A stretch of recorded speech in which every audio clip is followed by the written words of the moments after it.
a very historic action that was 45 years in the making.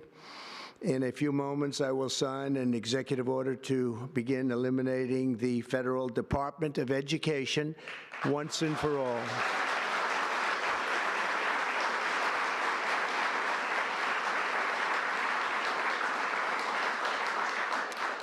And it sounds strange, doesn't it? Department of Education, we're going to eliminate it. And everybody knows it's right. And the Democrats know it's right, and I hope they're going to be voting for it because ultimately it may come before them. But everybody knows it's right, and we have to get our children educated. We're not doing well with the world of education in this country, and we haven't for a long time. Superstitions, Ron, are you superstitious? Let's use that same pen.